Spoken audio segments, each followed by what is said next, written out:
We all know America was built by us, but not for us.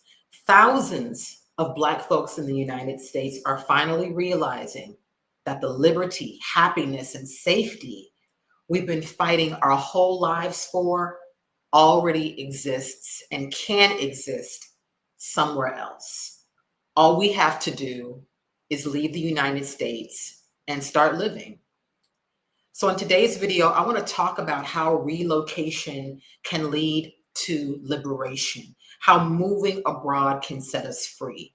I want to talk about the true costs of the freedom that we've been fighting for, literally and figuratively, what that looks like in true dollars and cents here in the United States versus abroad. And I want to share also how I've been dealing with the guilt and shame that comes with leaving the United States, how I'm overcoming it, and how you can do the same thing and join the Great Migration 2.0. Hey family, and welcome back to the channel. My name is Stacey Paulin. I am a semi-retired physician assistant, desperately working to put myself back at the top of my to-do list where I belong, all while realizing my dream of moving abroad and becoming a global citizen. I am indeed a member of the Great Migration 2.0. I am in that number, and my goal here on this channel is to take as many of you as I can with me. If you are at all interested in the Move Abroad movement, that is gaining so much steam these days. It's been, gaining steam for a couple of years now. If you are based in the United States, born and raised, and you are just coming into the knowledge of this movement, if you are looking for solutions, ideas, if you are looking for assistance, if you are looking for help with mindset shift, which I think is the biggest hurdle to overcome, then you have come to the right place. And I invite you to subscribe to this YouTube channel, hit the notification bell, and if this video resonates with you, give it a like as well. Let's talk about how relocation can lead to liberation and the true costs of freedom. Everybody, and I say this a lot, there's so many beautiful iterations of moving abroad. I see so many people doing it their way. What I love about that is that so often Black people have been prescribed a way to live, especially here in the United States. And we'll get to that in more detail when we talk about counting up the costs of freedom. We've been told what school to go to, what degrees to get, how many degrees to get, what jobs we should be applying for, how to climb the corporate ladder, what organizations we need to join to make sure we have a strong network, whether we should get married or not, how old we should be before we get married, how old we should be before we have kids, whether or not to have kids. I mean, the list goes on and on and on. It's always a prescribed path for Black people. And one of the beautiful things I see happening in the movement is that people are determining their own path. There are some people like me. I want to be grounded. I want to have a home base here in the United States, but establish a home base, a primary home base abroad where I can spend the majority of my time out of the country and then come back here for a little bit. But there are some people who are just bopping. They go to this country for a month. They go here for 6 months. They go there for 2 weeks. They go there for 3 months. And they're just loving life. There's some people who maintain a primary home base here in the United States. They stay here for 8, 9 months out of the year, and then they travel to a destination for 2, 3 months and then come back. Whatever it is you're wanting to do, it's being done. So I hate for people to think that there's only one way to do this move abroad life. The sky is the limit. Use your imagination. You can live the life that you want, however you want to do it. The choice is yours, and that's a beautiful thing. Choice is a beautiful thing. The true costs of freedom, I think we often think of in one direction. We think about all the things we would give up in order to live abroad. My family's here, my friends are here, my job is here. I was born and raised here. My ancestors fought so hard for us to be here. We have so much to strive for. I'm working really hard to make sure that this country becomes a better place for Black people and other marginalized people. And so I want to stay here. I need to stay here and continue that work. If I go abroad, if I go overseas, if I live somewhere else outside of the United States, I won't be able to do any of those things. I won't have a friend group. I won't have a community. I won't be able to do and live the life that I've been living. And then I say, well, that's precisely the point, isn't it? Like I don't know anybody who is leaving the United States to live the exact same existence that they're living here. I'm certainly not. I'm not going, halfway around the world to recreate life here. I'm going there to get some things over there that I can't get over here. And I think we need to really talk about the costs of freedom here in the United States. And again, in my intro, I talked about it. How many of us are activists? How many of us are philanthropists? How many of us work a full-time job and then volunteer on the weekends? We serve on the usher board and we teach Sunday school to the babies, and we partner with nonprofit organizations. Some of you may even have your own nonprofit organizations. You're members of professional associations, volunteer organizations, Greek letter organizations. You put your money where your mouth is, and you devote a lot of time and energy into trying to uplift the community and to ultimately make the existence of Black people better in this country. What is that costing you? What is it costing you to do all of that? To do all of that, what is it? What's the true cost? It's costing you time. It's costing you a lot of money. I know that. It's costing you a lot of effort. It's costing you some stress. It's stressful. It's not easy being a part of these kinds of movements. To be an activist, I know so many activists who are burnt out, tired, and they believe they can't let go of the plow. They got to keep the plow in their hand and keep moving forward, because if I don't do it, who's going to do it? And the stress that comes with being a leader, the stress that comes with always being the one ready and available to do the work, instead of saying, I'm tired, find somebody else. The guilt and shame that comes with that. And we'll talk about that in detail as well. And I'll give my own personal take on how I've been dealing with that, because I've been dealing with it, y'all. I've been dealing with it a lot lately too. I think as my launch date looms and as it comes closer, I'm really beginning to deal with some fears and some guilt and some shame. And it's just all a part of the process. It's all a part of the healing journey for me as well. But I think a lot of us are dealing with it. And as I mentioned in a previous video, I think it's one of the things that will keep many of us who may consider, who may want to go abroad here in the United States. Let's really talk in detail, though, about what I think the true costs are. Think about the money that you spend to live the life you're living here in the United States, to keep up with the Joneses, to have the house that you want, the cars that you want, the look, the image that you want, to raise responsible, healthy children, to keep a cohesive family unit together, and then to take your energy into the workplace and to build up businesses that aren't even yours, making your employers millionaires and billionaires, and you happy, you think you big balling because you got a 6-figure salary, and your talent, your gifts, your skill sets, your mind, your brilliance is making other folks multi-million and billionaires. All that intellectual power and brilliance and property that you could be using for other things, for other reasons. All the volunteer work you do every Saturday when you wake up at the crack of dawn and you have to be at the church to do this, or at the food pantry to do that, or at the event to be a meet and greeter, or to help or arrange the event, or going to the meetings, and all of the things that we do, all of the energy, all of the effort, all of that comes with stress and comes with fatigue. It comes with so much. That's the true cost. Because at the end of the day, we have to ask ourselves, what are we doing this work for? Why are we striving so hard? Why are we working so much? Why are we afraid to rest? Or why are we afraid to say, no, not me, not today? Go find somebody else. Why are we always the ones working, working, working? Why does the work never stop? What are we chasing with all of that effort? I would submit, and I know what I was chasing. I think most of us are chasing freedom. We're chasing a position.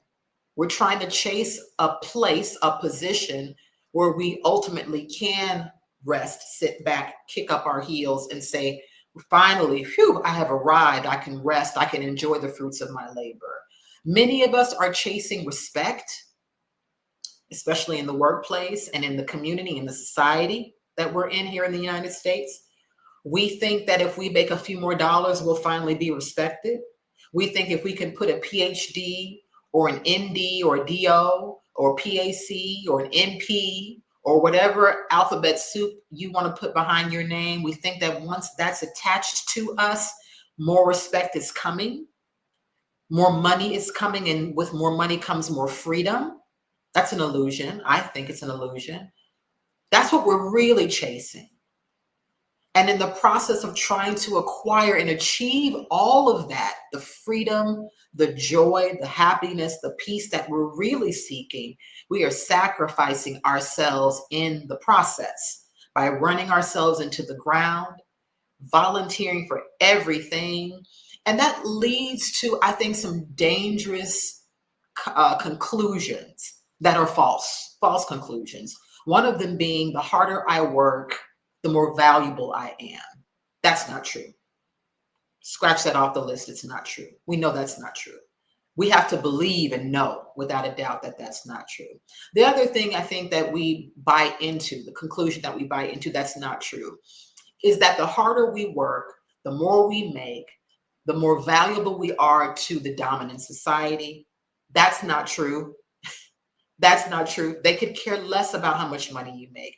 They could care less about the alphabet soup behind your name, because at the end of the day, you still are who you are in their eyes, right?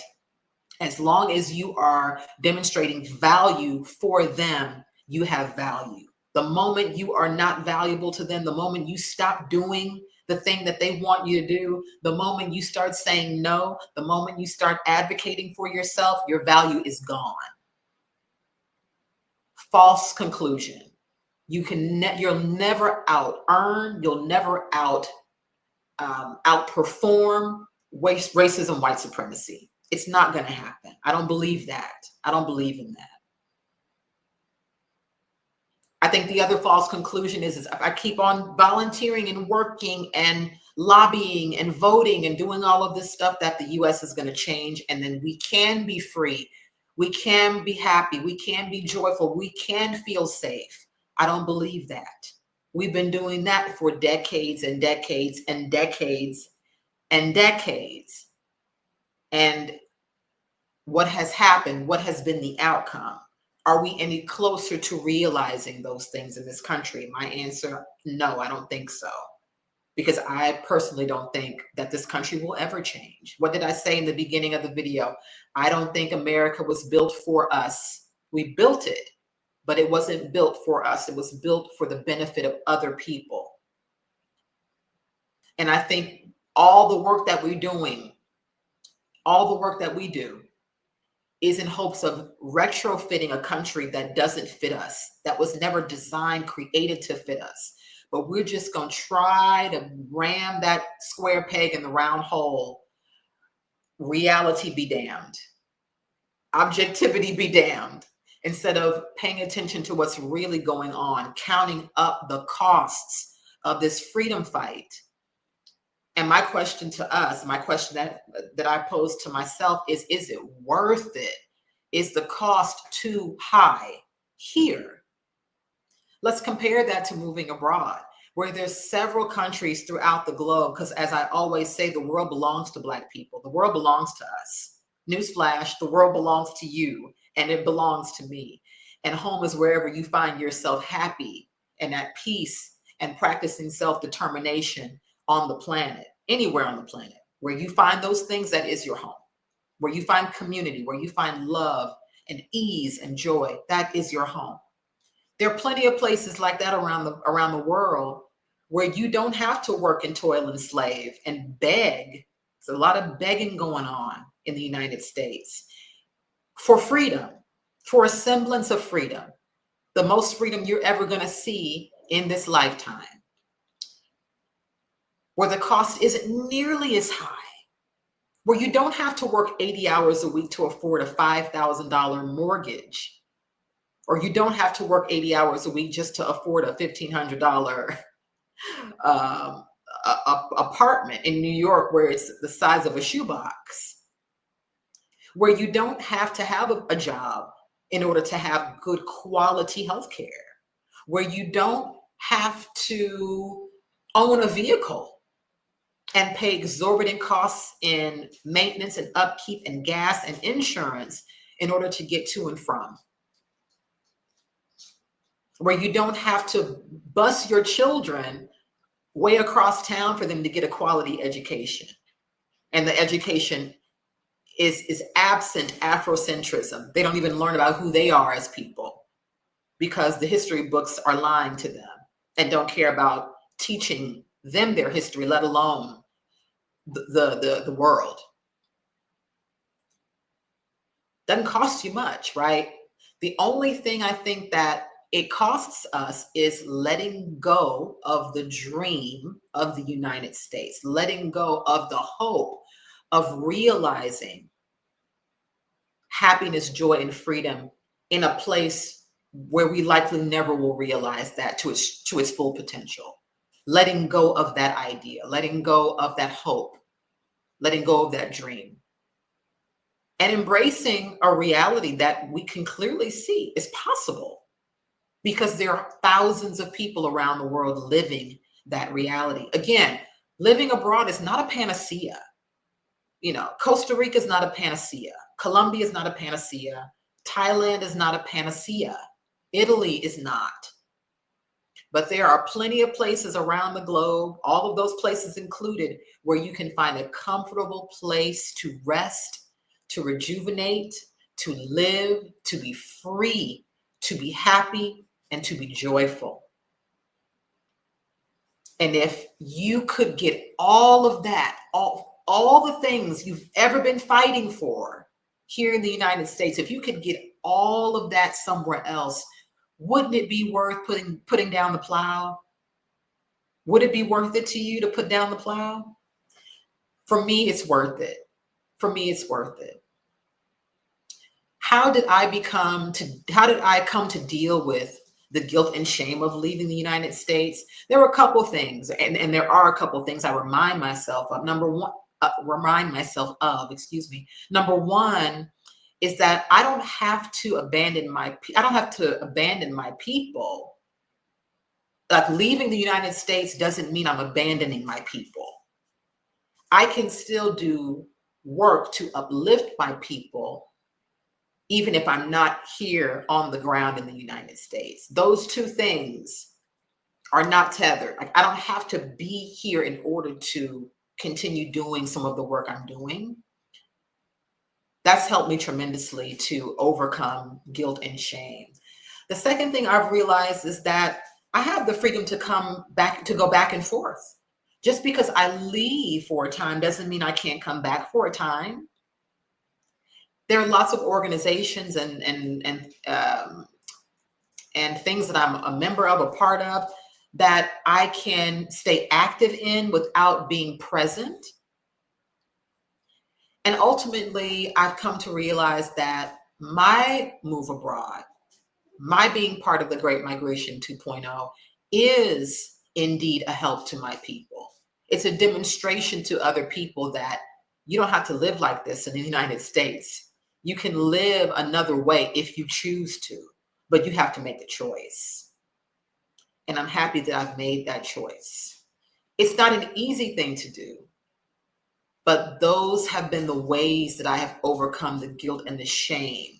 You know, that albatross that many of us wear around our necks that weighs us down and says, no, you are shackled to this country. Your ancestors worked way too hard for you to just walk away, to throw all this away. Pause, pump the brakes. What am I throwing away? I had to ask myself, what am I throwing away? I'm throwing away microaggressions. I'm throwing away working myself to death for just a little bit of nothing. I'm throwing away being tired all the time, being burnt out all the time, being on the front lines all the time. I'm throwing away the fear of just walking down the street or driving in my car and being profiled or being pulled over by the police. I'm throwing, I mean, the list goes on and on and on. I'm throwing away a highly inflated living situation where everything is super expensive. And even if you are making a $200,000, $300,000 salary, in some instances, it's hard to make ends meet, especially if you have a family. That's what you're throwing away. You can have it. Where's the trash can? Where's the trash can? I'll put it there. I'm happy to put it down. I'm happy to take off the albatross and put it down. And I think when we begin to reframe moving abroad in that way, especially for those of us in the United States that are tethered to so many things that are keeping us here, tethered to beliefs that are false in many instances that are keeping us here, when we begin to reframe it in that way, it frees us to leave, to move in a way that we didn't think was possible. All right, I'm going to land my plane right there. I hope this video has been helpful to somebody. Relocation can indeed lead to liberation, the liberation we've been fighting for all our lives in this country. I think all it takes is a reimagining of how life can really be if we let go of the dream of the United States, what we thought it could be, what we were told it could be for us. And once we let go of that, our hands are free and open to accept and to grab onto something else that will really give us the freedom, the liberty, the happiness, and the joy that we deserve. All right. I hope to see you all in the next video. Until then, take care and be well. Ciao.